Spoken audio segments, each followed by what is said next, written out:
Now joining me in the studio, Helin Sari Ertem. She is Associate Professor of International Relations at the Istanbul Medeniyet University. Helen, thank you very much for your time. So, look, very interesting times now for Iran and where they go in the future, but no doubt concerning for the international community that they have at least suggested that they'll pull out of this nuclear proliferation treaty with the IAEA.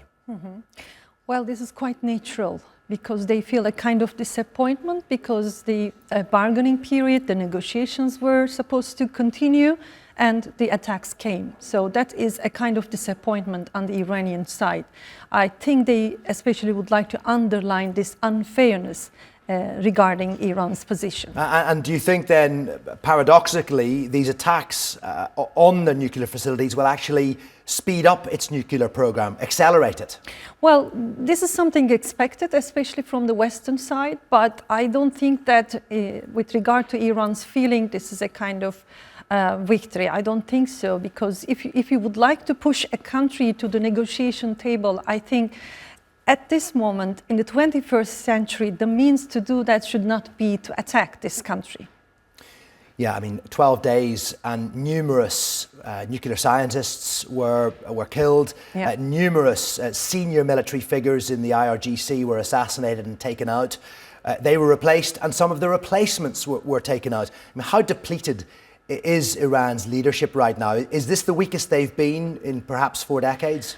I think so. This is some of the weakest moments of Iran, because they lost intellectuals, they lost scientists, they lost military experts, directors. So this is something very important, a huge loss and a feeling of loss for the Iranian side. But I still believe that the negotiation table is on site. So there is always a hope to continue the negotiations. But the solutions that they are trying to find, especially from the American perspective and Israeli perspective, are, in my point of view, short-term solutions. In the long run, I don't think that this is the best way to push Iran not to have nuclear energy or weapons. Right, because of course what Donald Trump wants, and I suppose what Benjamin Netanyahu wants, is exactly that, no nuclear weapons. Yeah.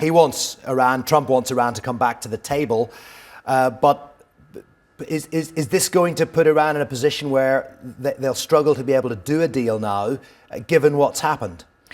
Well, they might come to the table. They might try to have or reach a deal with the Western world, and especially with Israel. But I don't think that in the long run they will give up their idea to be nuclear.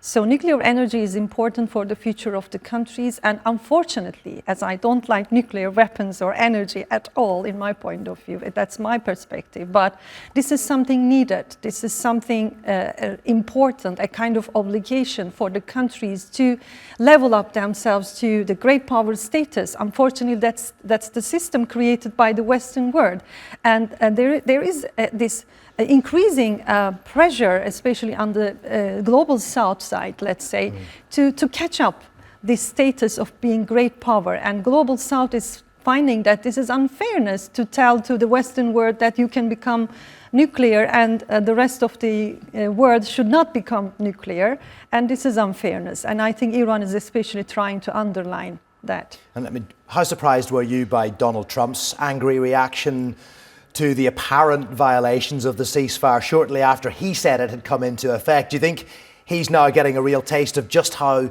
tricky Middle Eastern politics is? Yes, he's just getting used to it, I guess, but this was not something surprising. Helen, thank you very much indeed for the moment.